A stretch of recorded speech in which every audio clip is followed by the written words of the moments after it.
എന്ന് പറഞ്ഞാൽ നമുക്കിത് പ്രോപ്പറായിട്ട് ബോക്സിൽ ഇരിക്കുന്നില്ല. അതായത് ഞാൻ കാണിച്ചു തരാം. ഇപ്പോൾ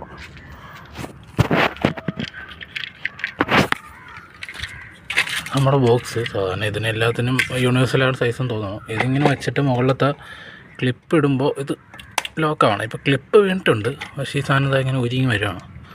ഞാൻ നോക്കിയപ്പോൾ ഇതിൻ്റെ ബാക്കിൽ എന്തോ പ്രശ്നമാണ്, കറക്റ്റായിട്ട് പിടിക്കുന്നില്ല. അപ്പോൾ ഇതിപ്പോൾ ഞാൻ എങ്ങനെയെങ്കിലും ഇവിടെ വച്ചേ എനിക്ക് പറ്റത്തുള്ളൂ.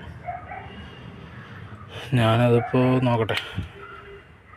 ഐസൊലേറ്റർ കൊടുക്കുമ്പോൾ ശ്രദ്ധിക്കുകയുള്ളതെന്ന് പറഞ്ഞാൽ ഫേസ് ന്യൂട്രൽ ഇൻ്റർകോഴ്സ് നമുക്ക് എങ്ങനെ വേണോ കൊടുക്കാം. താഴെ വരുന്ന പൊസിഷനിൽ ഇപ്പോൾ എങ്ങനെ വേണോ കൊടുക്കാം.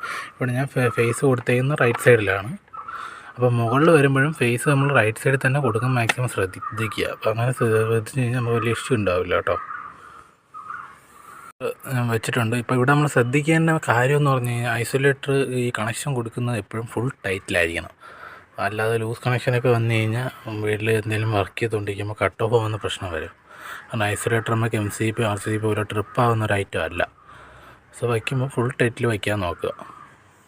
തന്നെ ഇതിൻ്റെ കവർ ഇടുമ്പോൾ ഇതിൻ്റെ കൂടെ കിട്ടുന്ന സ്ക്രൂ തന്നെ മാക്സിമം യൂസ് ചെയ്യാൻ നോക്കുക കേട്ടോ. ഇത് ഇച്ചിരി പാടാണ് ആ ഹോളിൽ കയറി ഒന്ന് ഫിക്സായി കിട്ടാൻ. ബട്ട് വൺസ് ഇത് ഫിക്സായി കഴിഞ്ഞാൽ ഓക്കെ കേട്ടോ. മാക്സിമം ഇതിൻ്റെ കൂടെ കിട്ടുന്നത് തന്നെ യൂസ് ചെയ്യാൻ നോക്കുക. അപ്പോൾ ഐസൊലേറ്റർ സെറ്റ് ചെയ്തിട്ടുണ്ട്, ഫുൾ ടൈറ്റ് ചെയ്ത് സെറ്റ് ചെയ്ത് ആട്ടമൊന്നുമില്ല.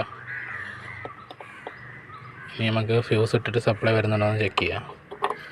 ഫ്യൂസ് ഇടുമ്പോൾ ശ്രദ്ധിക്കുകയുള്ളെന്നാൽ രണ്ട് സൈഡ് ഒരേപോലെ വെച്ചിട്ട് പ്രസ് ചെയ്ത് കൊടുത്താൽ മതിയായിരിക്കും. സ്പാർക്ക് വരാൻ ചാൻസ് ഉണ്ട്. ഇപ്പോൾ ഐസൊലേറ്റർ ഓഫ് ആയതുകൊണ്ട് ലോഡില്ല, അതുകൊണ്ട് സ്പാർക്ക് വരത്തില്ല. ഒരിക്കലും ഫ്യൂസ് കണക്ട് ചെയ്യുമ്പോൾ നിങ്ങൾ മെയിൻ ഓഫ് ചെയ്തിട്ട് ഫ്യൂസ് കണക്ട് ചെയ്യുക. കാരണം അകത്ത് എന്തെങ്കിലും ലോഡ് റണ്ണിങ് ആണെങ്കിൽ സ്പാർക്ക് ഫയർ ചെയ്യാനുള്ള ചാൻസ് ഉണ്ട്. സോ ഇനി ഐസൊലേറ്റർ ഒന്ന് ഓണാക്കി പോവുക. ഓക്കെ, നമുക്ക് സപ്ലൈ വരുന്നുണ്ടോ നോക്കാം.